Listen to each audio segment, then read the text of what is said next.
আবারও আফগান পাকিস্তান যুদ্ধ শুরু। সীমান্ত এলাকায় স্থল সেনা এমনকি বিমান হামলা চালাচ্ছে ইসলামাবাদ। নিহত প্রায় 150। পাকিস্তানে হামলা ইস্যুতে ভারতের স্পষ্ট বার্তা, অভিযোগ ভিত্তিহীন দাবি জয়সওয়ালের। ইসলামাবাদের সন্ত্রাসীদের বিরুদ্ধে ব্যবস্থা নেওয়ার আহ্বান। টানা 3 দিনের উত্তেজনার পর হামলা বন্ধে সম্মত ইরান যুক্তরাষ্ট্র। ফের খুলছে আলোচনার দুয়ার, কাতারে বসছে বৈঠক। এবার বাহরাইনকে ইরানের কড়া সতর্কবার্তা, উস্কানি দিলে কঠোর ব্যবস্থা নেওয়ার হুঁশিয়ারি, সীমার মধ্যে থাকার আলটিমেটাম। ইসরায়েল থেকে অত্যাধুনিক যুদ্ধাস্ত্র কিনছে সৌদি কাতার। কূটনৈতিক সম্পর্ক না থাকলেও চলে লেনদেন, বিশ্ব রাজনীতিতে সমালোচনার ঝড়। আফগানিস্তানের পূর্বাঞ্চলীয় সীমান্তবর্তী এলাকায় পাকিস্তানের বিমান হামলাকে কেন্দ্র করে দুই দেশের মধ্যে নতুন করে উত্তেজনা ছড়িয়ে পড়েছে। পাকিস্তান বলছে, অভিযানে সশস্ত্র জঙ্গি গোষ্ঠীর আস্তানায় হামলা চালিয়ে 29 জন জঙ্গিকে হত্যা করা হয়েছে। তবে আফগানিস্তানের ক্ষমতাসীন তালেবান সরকার দাবি করেছে, হামলায় নারী, শিশু ও বৃদ্ধসহ অন্তত 35 জন বেসামরিক নাগরিক নিহত এবং শতাধিক মানুষ আহত হয়েছেন। রোববার দিবাগত রাতে আফগানিস্তানের পাকতিয়া ও কুনার প্রদেশের সীমান্তবর্তী এলাকায় পাকিস্তানের স্থল ও বিমান বাহিনী যৌথ অভিযান চালায়। পাকিস্তানের তথ্যমন্ত্রী আতাউল্লাহ তারার জানান, সাম্প্রতিক সন্ত্রাসী হামলার জবাবে গোয়েন্দা তথ্যের ভিত্তিতে এই অভিযান পরিচালনা করা হয়েছে। তার দাবি, নিষিদ্ধ জঙ্গি গোষ্ঠী জামাত উল আহরার এবং ফিতনা আল খওয়ারিজ সংশ্লিষ্ট আস্তানাগুলো লক্ষ্য করে হামলা চালিয়ে 29 জন জঙ্গিকে হত্যা করা হয়েছে। অন্যদিকে তালেবান সরকারের মুখপাত্র জাবিহুল্লাহ মুজাহিদ পাকিস্তানের হামলাকে দেশের সার্বভৌমত্বের লঙ্ঘন এবং কাপুরুষোচিত আগ্রাসন বলে আখ্যা দিয়েছেন। তিনি বলেন, হামলায় নারী ও শিশুসহ বহু নিরীহ মানুষ নিহত ও আহত হয়েছেন। তালেবান প্রশাসন পাকিস্তানের এই সামরিক পদক্ষেপের তীব্র নিন্দা জানিয়েছে। এদিকে স্থানীয় সূত্রের বরাতে আফগান সংবাদ মাধ্যমগুলো জানিয়েছে, হামলায় কয়েকটি আবাসিক বাড়ি ক্ষতিগ্রস্ত হয়েছে এবং আহতদের স্থানীয় হাসপাতালগুলোতে ভর্তি করা হয়েছে। তবে হতাহতের সুনির্দিষ্ট সংখ্যা নিয়ে পাকিস্তান ও আফগানিস্তানের দাবির মধ্যে বড় ধরনের পার্থক্য রয়েছে। স্বাধীনভাবে এসব তথ্য এখনও যাচাই করা সম্ভব হয়নি। পাকিস্তান দীর্ঘদিন ধরে অভিযোগ করে আসছে, নিষিদ্ধ তেহরিকি তালেবান পাকিস্তান আফগান ভূখণ্ড ব্যবহার করে পাকিস্তানের ভেতরে হামলা চালাচ্ছে। যদিও কাবুল এই অভিযোগ বরাবরই অস্বীকার করে আসছে।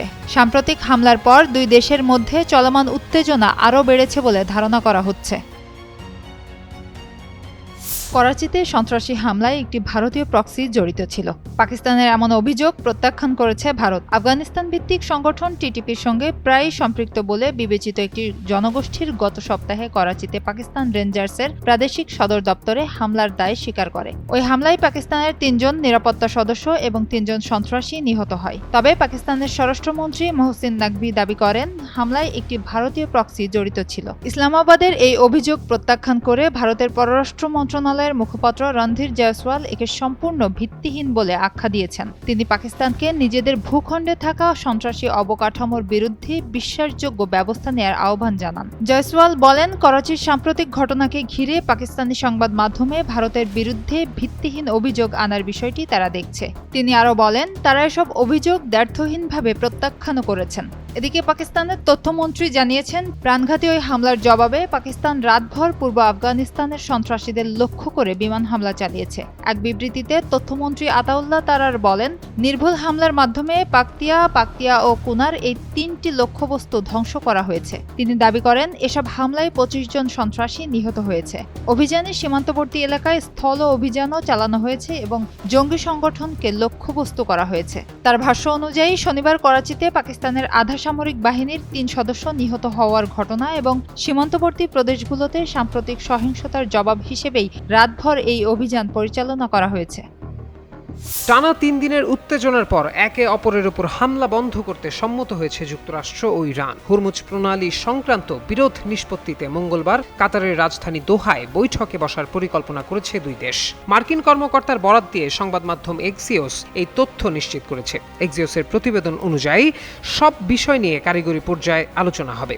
আপাতত উভয় পক্ষ হামলা থেকে বিরত থাকবে এবং হুরমুজ প্রণালী দিয়ে জাহাজ চলাচল স্বাভাবিক থাকবে। রোববার ভোরে কুয়েত ও বাহরাইনে অবস্থিত মার্কিন সামরিক ঘাঁটিতে ক্ষেপণাস্ত্র ও ড্রোন হামলা চালায় ইরান। এর কিছুক্ষণ আগে মার্কিন প্রেসিডেন্ট ডোনাল্ড ট্রাম্প হুঁশিয়ারি দিয়ে বলেন, যুদ্ধবিরতির চুক্তি মেনে না চললে ইরানের অস্তিত্বই বিলীন হয়ে যেতে পারে। অন্যদিকে ইসরায়েল জানিয়েছে রোববার তারা আবারও লেবাননের দক্ষিণাঞ্চলের একটি গ্রামে ইরান সমর্থিত সশস্ত্র গোষ্ঠীর ভূগর্ভস্থ স্থাপনায় হামলা চালিয়েছে।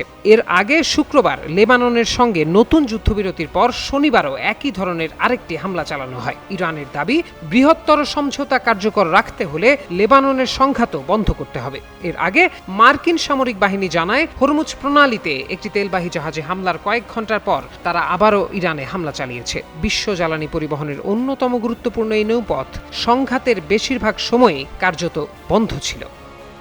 এবার বাহরাইনের উদ্দেশ্যে কড়া সতর্কবার্তা ছুঁড়ে দিয়েছে ইরান। দেশটির সর্বোচ্চ নেতার এক উপদেষ্টা এই হুঁশিয়ারি দিয়ে বলেন, কোনো ধরনের উস্কানি দেয়া হলে মানামার বিরুদ্ধে আরও কঠোর ও শক্তিশালী ব্যবস্থা নেবে তেহরান। ইরানের আধা সরকারি বার্তা সংস্থা তাসনিম নিউজে প্রকাশিত বার্তায় দেশটির সর্বোচ্চ নেতা মুজতবা খামেনির উপদেষ্টা আলী আকবর বেলায়াতি বলেন, বাহরাইনকে কড়া সতর্কবার্তা দেয়া হচ্ছে। দেশটির সীমা কতটুকু তা তাদের জানা উচিত। নিজেদের ভাগ্য নিয়ে এভাবে খেলা করা এবং ইরানকে কঠোর সিদ্ধান্ত নিতে বাধ্য করা উচিত হবে না।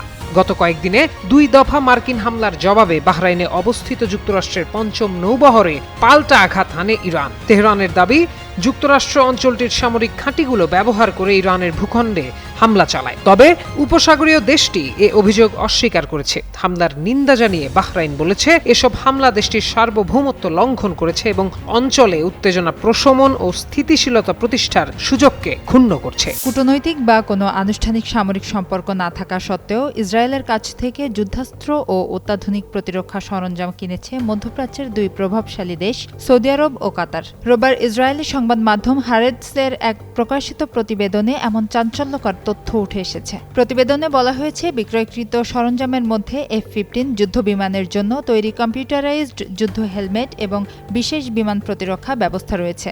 সংবাদ মাধ্যমটির তথ্য অনুযায়ী কাতারের রাজ পরিবারের ব্যবহৃত 11টি বিমানের মধ্যে 3টিতে ইসরায়েলি কোম্পানি এলবিটের তৈরি সি মিউজিক আকাশ প্রতিরক্ষা ব্যবস্থা বসানো হয়েছে, যা 2020 থেকে 2022 সালের মধ্যে বিমানগুলো রক্ষণাবেক্ষণের জন্য বিদেশ সফরের সময় এই প্রযুক্তিগুলো স্থাপন করা হয়। এছাড়া 2017 সালে যুক্তরাষ্ট্র ও কাতারের মধ্যে F-15QA যুদ্ধবিমান ক্রয়ের চুক্তি হয়। সেই চুক্তির আওতায় অত্যাধুনিক যন্ত্রাংশ সরবরাহের জন্য ইসরায়েলি কোম্পানি প্রায় $150 থেকে $200 মিলিয়ন সাবকন্ট্রাক্ট পায়। এর অংশ হিসেবে কাতার 160টি JHMCS হেলমেট সংগ্রহ করে, যার প্রতিটির মূল্য $2 লাখ। পাশাপাশি ইসরায়েল থেকে AN/AVS-9 নাইট ভিশন গ্লাসও সরবরাহ করা হয়েছে।